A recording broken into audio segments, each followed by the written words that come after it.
You you feeling better? Oh yeah, I'm much better now. All of my family is just smitten with me doing a video where they can ruin. All right, Willis, get. Okay, so I was really going to kind of talk about following the meal plan. Um, Well, but interested. I haven't had time to sit and look at it. yeah. But did you find where you can see it? Like how to get to it on the I think so. I don't remember. It's been a couple days. Okay, well, let me start with that.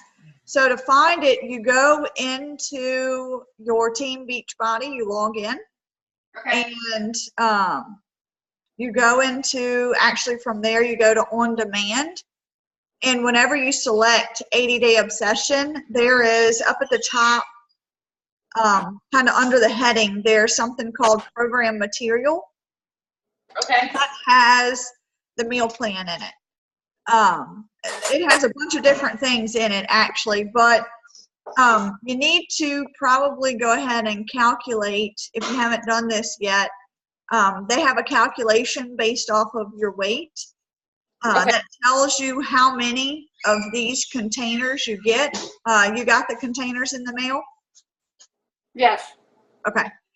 It tells you how many of each one you get, and then, based on kind of where you're at as far as your weight is.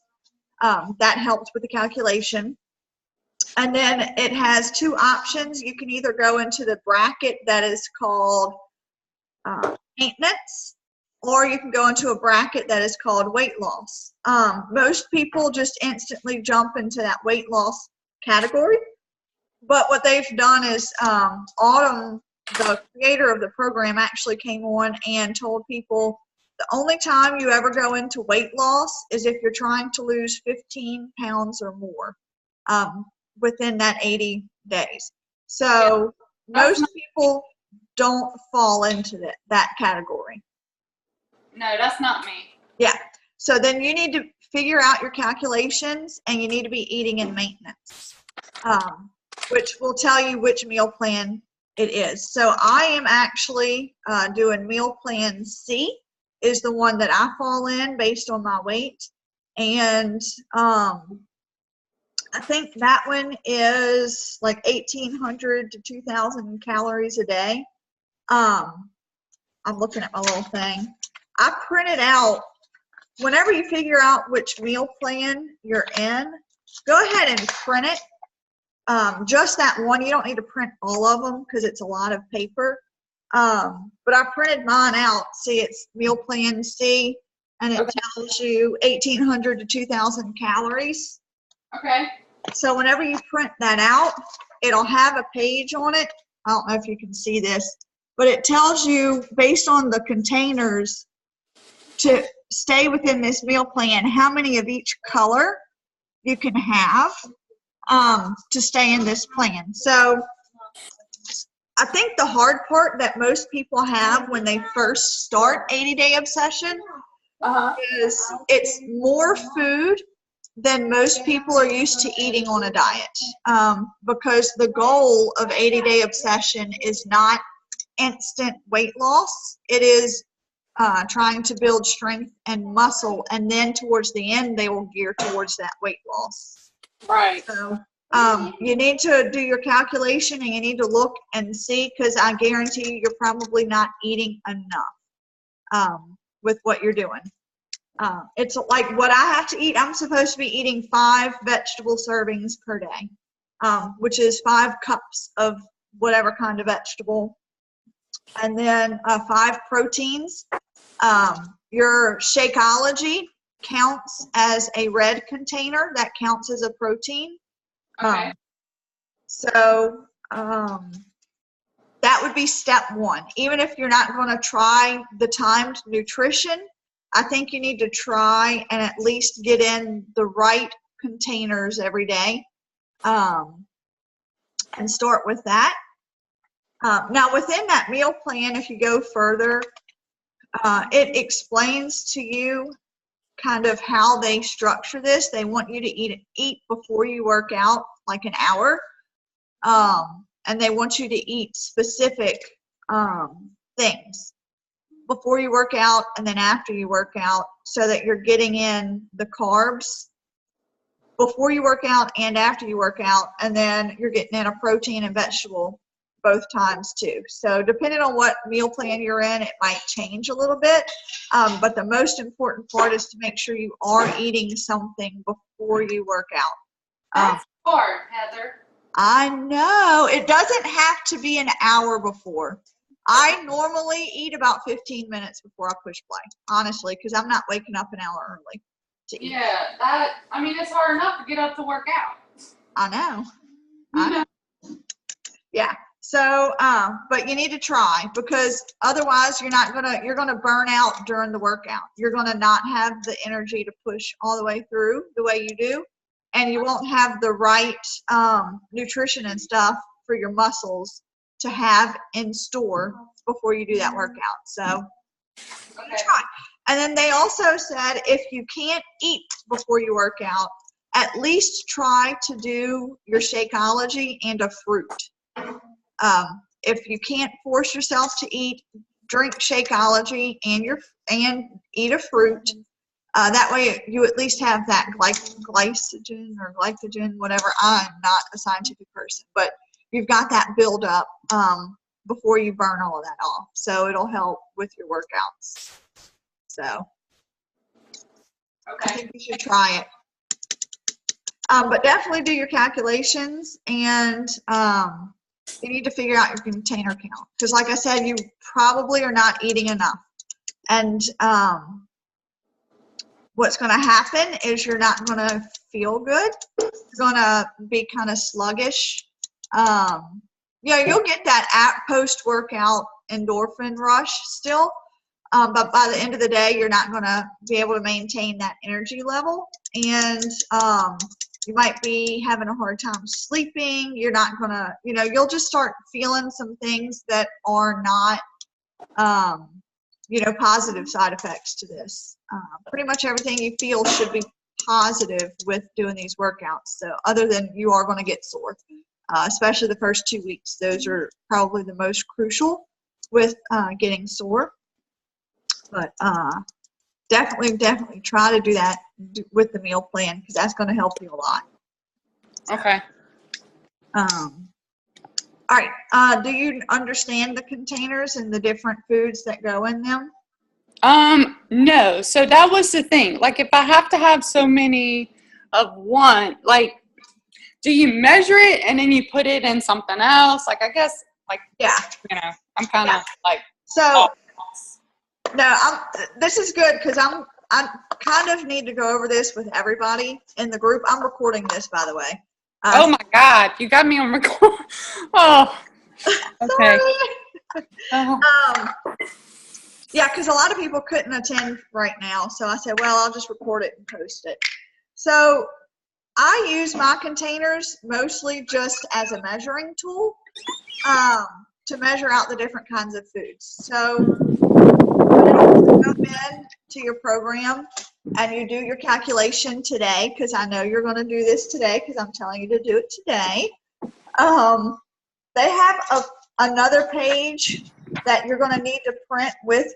Just print your meal plan, whichever one you're in for maintenance. But there's also something called a food list. It's going to be in a group called Container Food List Guide. And let me show you what this is. Very small writing, so you're not going to be able to read this. Okay.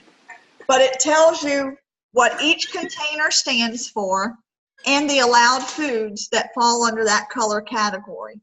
So I'll go through them real quick. I'm not going to read the list, but I'll just kind of tell you what it is. So the green container is for your vegetables.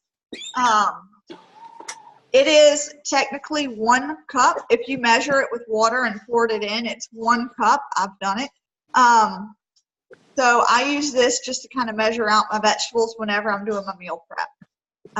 And this is like whenever you cook spinach, I measure it in here raw, full, and then when you cook it, it cooks down. So it doesn't, you kind of gauge it, I guess, but you could always eat 4 vegetables and you're technically allowed the one category you really could kind of go all out with. But so green is vegetables. Purple, same size as the green. It's almost, actually it is exactly 1 cup. If you look, they are identical. Purple stands for fruit. So you're going to have fewer of these every day than you do the vegetables. I think my plan, I get 5 vegetables and I get 3 of the fruits every day. But it gives you the list of what fruits count in here, because like a banana, a half of a banana, even though it doesn't fill this up, because bananas have such high sugar, they count 1/2 of a banana as 1 fruit serving. So this list is actually going to tell you those little modifications. So I would print this list and I would hang it on your refrigerator or keep it handy, because I look at mine at least a few times a week, and I've been doing this diet, following this list a couple of years now. So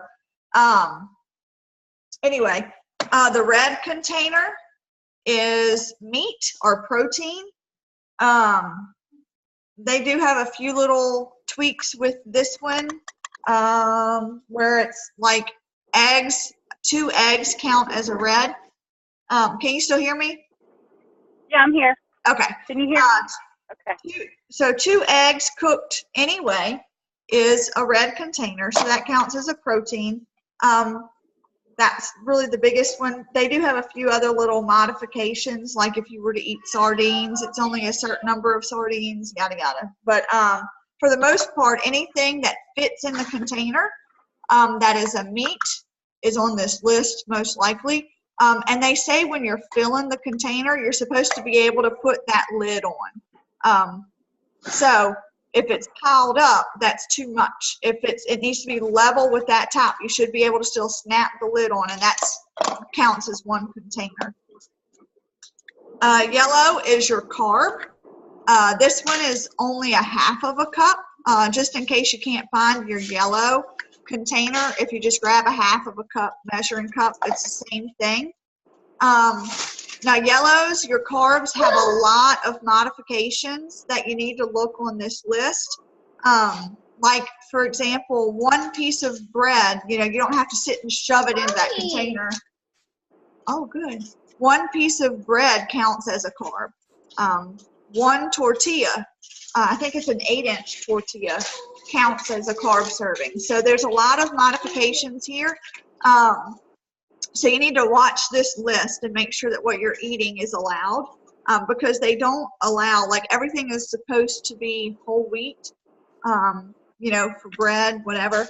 I say do the best you can to stick with this, but if you have to modify, but still try to stick to your container count if you can. And then another tricky thing with the carb is corn actually counts as a carb. It is not a vegetable. Also, another tricky thing is beans of any type. Red bean, white bean, doesn't matter.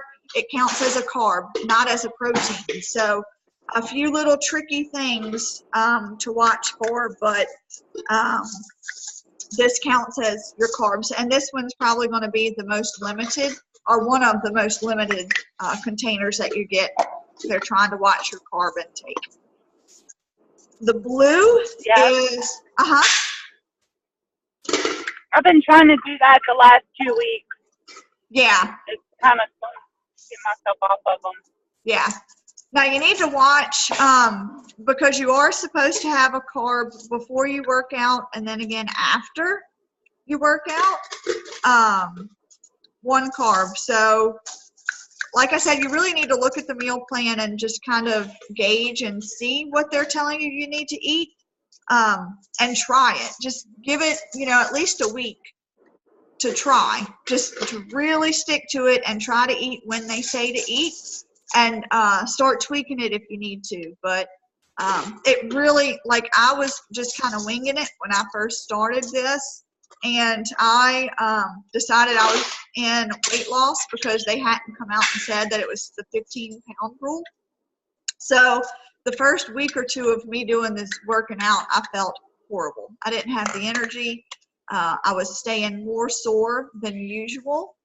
That's another side effect of not eating right, the right amounts rather, of eating too little with this program is you get more sore. Your muscles aren't able to recover properly. So that's definitely another reason you really need to see how many containers you need to be eating with this. Okay.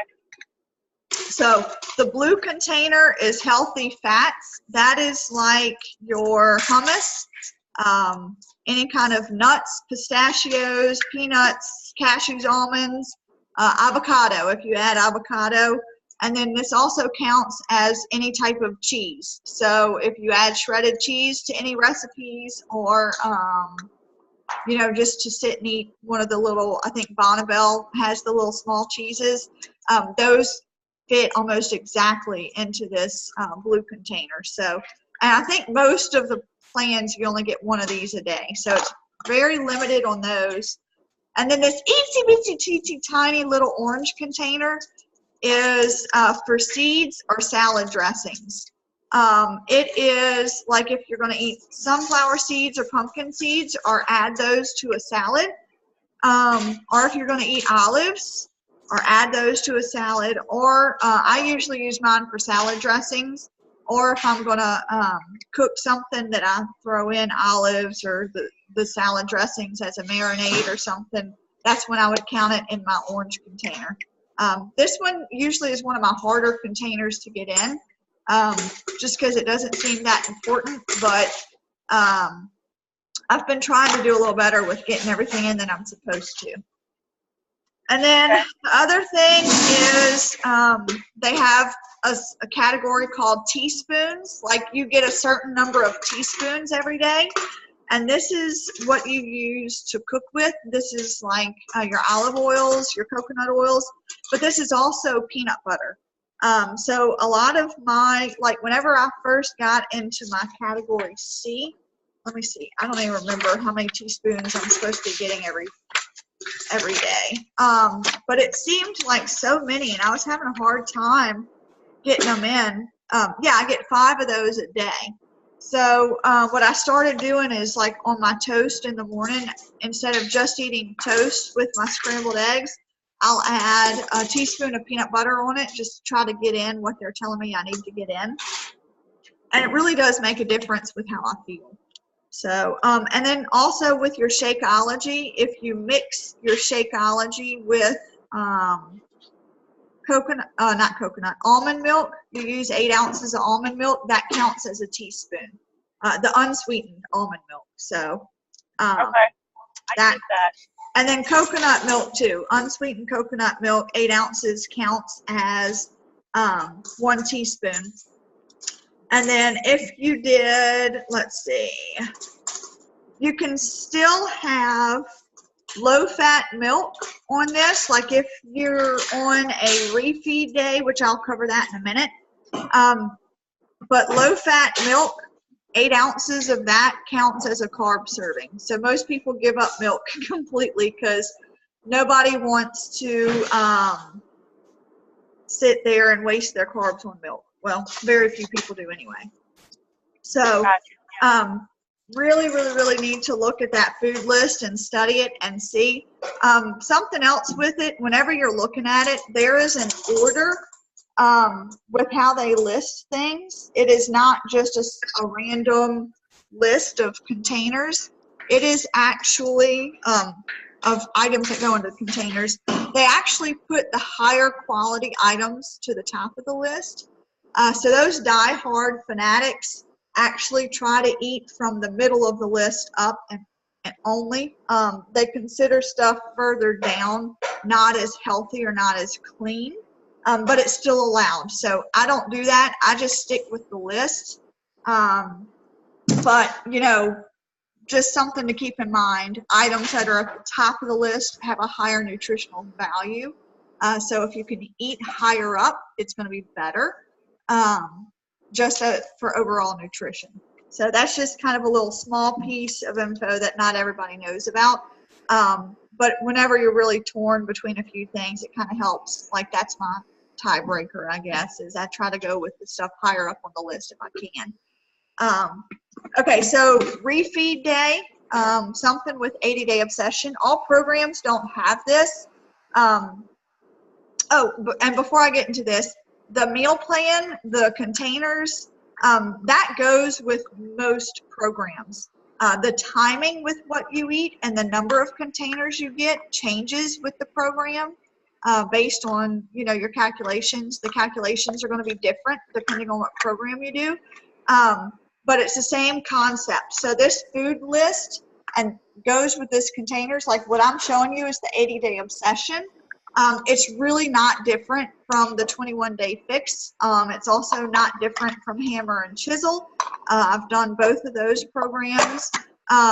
So if you're looking for recipes to try and you don't see something on your on the Fixate little channel on your on demand, if you just Google 21-day fix recipes, you'll find recipes that tell you based on a serving how many of each container it is within that recipe. So that's really cool. There's a lot more recipes out there under 21-day fix because it's an older program and so many people have done it and posted stuff and come up with their own. So you can probably find new recipes that way. I do want to encourage everybody, if you're not doing this already, try to find a new recipe at least once a week to try and post about it. Just because if not, you're going to burn out eating the same things over and over. So I try to my rule of thumb is to try something new at least once a week. Doing much more than that, you'll get overwhelmed trying to cook a whole bunch of new stuff. But if you do just one or two new things a week, you might find things that you absolutely hate, but you're probably going to find things that you absolutely love. And it really is cool adding in some new things into the mix. I've found some recipes that actually I prefer cooking some of these things and eating these more so than I do eating out now. So there's some really good recipes worth trying. So definitely try to incorporate that. And then back to the refeed, you'll find if you're looking at the 80-day obsession food list, something that they have further into the program is they give you, I guess you kind of want to call it a cheat day, but not really. They give you what's called a refeed day. And basically what it is they're letting you eat what they call dirty carbs. So they give you a modified list of certain things you can eat. And then you get extra carbs that day and extra fruits that day to kind of restore because you're depleting your body so much with these workouts and with following this real strict meal plan. They give you that day. Usually it's right before leg day, before a really intense workout, just to kind of refuel and to refill your body, to get those stores back. And also to kind of teach you about how you feel. Once you've been eating clean for a while, you forget how these other foods make you feel. So it's kind of cool to, go and have this day where you can eat vanilla wafers or crackers or white bread or bagels, and then you see how you feel right after, because I definitely notice a difference. I actually have gotten to the point I dread refeed days now because I know for the next couple of days after, I kind of feel like crap.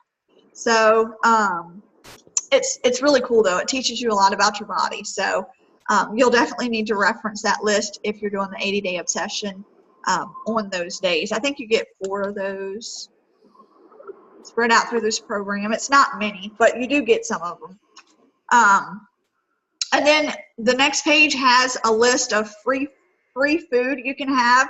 And it's just like spices and vinegars and lemon and hot sauce and vanilla and stuff. It talks about water. You should be drinking about half of your body weight in fluid ounces of water every day. So if you're not doing that already, certainly need to start trying to up your water intake. And then it gives you just kind of some little I guess, information about coffee and tea. You are allowed to have it. You're just not supposed to be using sugar to sweeten it. So it gives you some options there. But like I said, if you're not on, or if, anybody's listening to this and you're not doing 80-day obsession, the meal plan for all of the programs with these containers, it's all very, very, very similar. So, definitely try going all in and sticking to whatever meal plan with whatever program you're doing for at least a week, 100%. And then if you need to tweak things, or if you're feeling a certain way, or having problems with things, that's when you and me need to connect and talk. We need to talk about what modifications you might be needing. Some of them are legit, and some of them actually probably need to be discussed. So you do not have to do this alone and figure this out alone. So with that being said, it's kind of overwhelming, and that's kind of why I wanted to do this video, or this what was going to be a meeting today. It's kind of overwhelming trying to come up with, okay, so now I know I need 5 proteins every day. How the heck do I decide what to eat when, and how do I build a menu for a family based off of this, and how the heck do I go out to eat at a restaurant whenever that happens and stay on planes? So it can definitely be done. It is, I wouldn't say that you should be going out to eat every night. You should try to limit it as much as you can, just because of the sodium intake. They do over salt foods more at restaurants, but you absolutely can stay on plan with regards to your container counts. Once you get familiar with your container count and what you should be eating container-wise, you're going to start thinking more in a color-coded thing. So when you're ordering your food, you know a little bit better about what to even order and how to portion things out on your plate and what you should be eating. So something I do whenever I go out to eat, I kind of have like go-to meals that I order based on where I'm going. And what I mean by that is, like, if we go to a Mexican restaurant, I'll order usually fajitas, because fajitas are very, very easy for me to portion out meat, and I can kind of estimate about how much is 5 ounces. I didn't mention that before, but the red container is 5 ounces, so it's a little bit more than half a cup. So it's very easy for me whenever I order fajitas to measure out the meat, and then I also can kind of estimate my vegetables. It comes with all of the bell pepper and onion. That part I know I need 1 cup, depending on how many containers you get. So I can kind of, what I do is I set that and I kind of pre-measure it before I even start eating, and I move that part that I'm going to eat over to the side. That way I know what I've got that I'm working with. And then with all of the fixings and stuff, you can still have the sour cream and the yada yada. That's just going to count as your blue. Your blue container, if you're going to add that sour cream or the cheese to it, just keep in mind you only get a little bit, so don't go crazy with it. And then if you're going to be adding the beans and the rice that comes with the fajitas, you're probably going to go over container count as far as your carbs go. So you're only allowed 1 tortilla. Stop that. If you can request corn tortillas, and you technically can have 2 of those on the plans. Or if you just don't like those and you want to stick with the flour tortillas, you can eat the 1 fajita, and then if you have more filling, you can just kind of eat that with a fork on the side. Or sometimes if you're going out to eat, go ahead and eat the 2 carbs and go ahead and eat 2 of those tortillas, and just kind of cut back one of your other meals during the day. So it can definitely still be done. Just don't go too with the chips and the salsa. That's kind of where people get lost whenever it comes to a Mexican restaurant. Just move that. I mean, it's not fair to the rest of your family to not have it, but if you can and if you have the willpower, just move that further down on the table where it's not reachable to you, and put something where you're not looking at it. Or, just ask to not have it for the, if your family doesn't mind, just don't even let them bring it to your table. So that's kind of my go-to for a Mexican restaurant. Now you can do other things. just try to keep in mind your containers, what you're trying to eat container-wise, and try to order something that fits into that container. And try to eat as best as you can. There are going to be, it's going to be hard to stick to plan 100% at a restaurant. So just do the best you can. Try not to go too far off, and just try to limit how much you eat. And don't beat yourself up, because, you're human. Everybody's human. This is a lifestyle. Trying to lose weight. We're not trying to just hurry up and lose weight and go right back to where we were. This is a long-term thing. So you're going to eat out again in your life. It's guaranteed. So don't punish yourself and deprive yourself, to the point that you're going to get frustrated and down. So I guess at other restaurants, I'll kind of cover that. I typically try to order something that is just a strict protein, and then I focus on my sides. And what I mean by that is I try to find some sort of a grilled fish, grilled chicken, or a steak. And I try to order as lean as I can. So if I'm getting a steak, I'll order a filet. And then with the chicken, just make sure it's not covered with a ton of gravy or sauce. And if you want to go crazy, you can tell them to go easy on the butter. But, you really don't even have to do that. You can just kind of order it how it comes. Just kind of limit and cut out and portion how much you're going to eat to that, whatever you're allowed with that container count. Hey, Carrie, I can see you now. Welcome to the group. I assume you're Batman. Yeah. So anyway, I usually order whatever protein it is. I kind of build my meals based on that.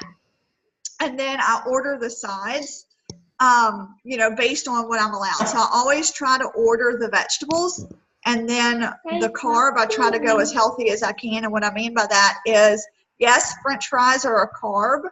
And if you're going to limit yourself and allow yourself to have French fries, that's fine. But obviously a baked sweet potato is going to be higher up on that carb list, so it's going to be a healthier option. You do what you're comfortable with, and don't beat yourself up. Do the best you can, and move on. So it can definitely be done. Just when you're ordering, keep in mind your container count. So if you haven't done the calculations, and if you don't know how many of each container you should be eating every day, there's no way you're going to be successful, because you might be eating too little or too much. There is a slim to none chance that you are eating the right amount of what you should be eating. It would just be rare for you to, off of a whim, be able to figure that out, because every program is different. So if you haven't done it, absolutely, depending on what program you're doing, go and do that calculation so that you know how many proteins, how many carbs, how many fruits, how many vegetables I need to be eating every single day, and do your best to get all of those containers in. What happens if you don't eat all of those containers and you think you're doing a good thing by, I was able to eat less today. The next day, you end up hungrier than usual, and you're not allowed to bump up that container count that next day. So that next day, you're not going to have as much energy. You're going to be more tired, and you're going to be hungrier. So basically, how you eat today is setting you up for how you're going to feel tomorrow. So you need to kind of every single day live with intent to be setting yourself up for success that next day. So how you eat today sets up your success for tomorrow. Just keep that in mind with whenever you're ordering, whenever you're eating out, and whenever you're planning your meals. And then the last piece that I want to touch on today is how to sit and build your menu for the week. If you're not sitting down on a Sunday or on a weekend and planning out what you're going to be eating, you're really making this hard on yourself going forward. By planning that out and writing out what you're going to eat and when and for what meals, you are saving yourself from being hungry and having to make that decision. You need to do that after you've eaten, when you're not starving, so that you can do it smart and you're not doing it based off of emotion and based off of how hungry you are and what you're craving at the moment. So you need to be planning out, that way you know, and you prep as much as you can. That way, whenever it comes time to eat, you already know, okay, it's Monday. I was planning for breakfast on Monday. I was going to eat a piece of toast and 2 scrambled eggs, and I was going to eat this with it. And you already know what you plan to eat. You've already done that thinking. During the week, you don't have to figure all of that out. So it saves you from emotional eating, and it saves you from making choices off of a whim when you're not thinking goal-based, but when you're thinking just off of how you're feeling at the moment. So definitely will set you up for success doing that. And then whenever I'm building my menu for the week, I definitely base it around my protein. With every single meal laid out, I'll figure out, okay, what is my protein? And then I kind of build from there. So, and I try to space it out. I don't want to eat chicken every single day of the week for breakfast, lunch, and dinner. So I try to space it out to where I do chicken one night for dinner. I usually eat my leftovers for that following day for lunch. Then the next night I might eat something with beef. And then the next night I might eat something with pork. And then the next night I might eat something with shrimp or with fish, just so you don't get bored and burned out. Some people, they grill chicken on Sunday and they eat grilled chicken the whole week and they are fine. If you're one of those people, hats off to you. I am not. I get bored with my food, and if I get bored with my food, I'm not going to stick with it. So like I said earlier, you need to try to find at least one new recipe every week to try, just to experiment with food, and put that, when you're going to cook that, either pre-cook it on the weekend when you have time, or cook it whenever you have a little bit more time to spend in the kitchen. Don't try something new on a normal weeknight when you have limited amount of time to sit there and cook. Just in case it goes bad, you want to make sure, and you don't really like the recipe, you want to make sure that you have kind of a backup plan, and it's not a last minute 8 o'clock on Tuesday night and you're starving because you burned dinner. Try to do it on like a Friday night. That can be something fun, or on a Saturday, just to try new recipes. It's very important to do, just so you don't get bored and so you don't burn out trying to eat the same thing over and over and over and over. Does it make sense? Have I talked enough? Do you guys have any questions or anything else you want me to address?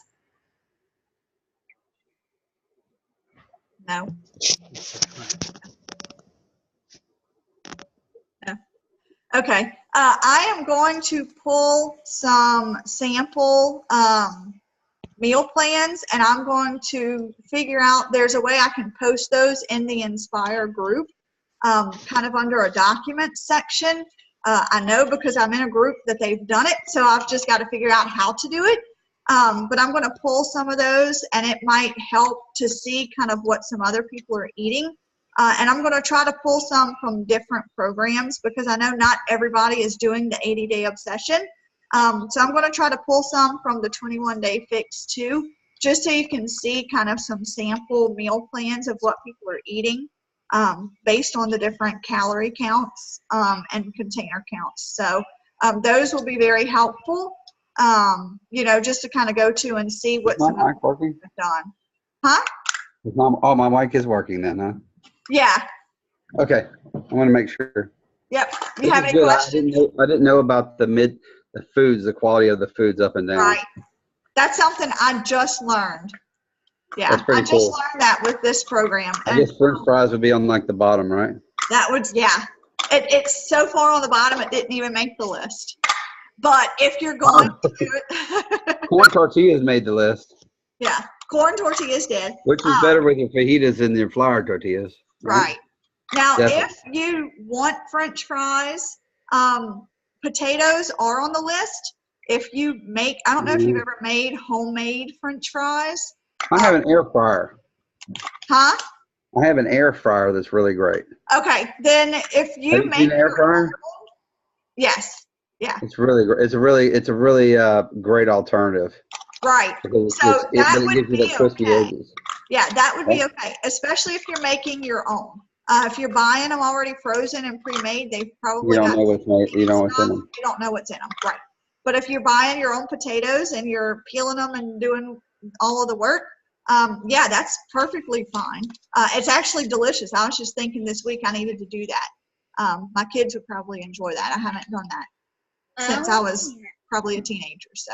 Well, one time I was babysitting some kids, some neighbor kids, and they didn't like the baked potato. Yeah, my kids So won't eat it. Yeah. I just took it and sliced it in slices and put ketchup. And I said, well, how about French fries? And I said, yeah. Yep, it's same thing as long as, you're not frying it. Yeah. As long as you're not frying it and you know what's going into it, you're making it yourself, then it's fine. So, yep. Yeah. Very good. You can make banana fries too, I bet, with a hot. I never tried it. I've heard. But in Honduras, they eat banana fries like crazy, and they use ketchup. Yeah. But I Something never else tried to that fry banana. a lot of girls in my group are doing, there's a recipe where you mash half of a banana and you mix it with 2 eggs. I think you whisk it with 2 eggs, like you're making scrambled eggs, mix it with the banana, and you make pancakes with that. Oh, yeah, I've seen that. Yeah. Uses a protein powder. I haven't tried it, but yeah, it's a protein and a fruit. I haven't tried it yet, but they swear by them, so I think I might try that this week. You can mix some vanilla protein powder in with that, probably. Yeah. Oh, absolutely. To firm it up.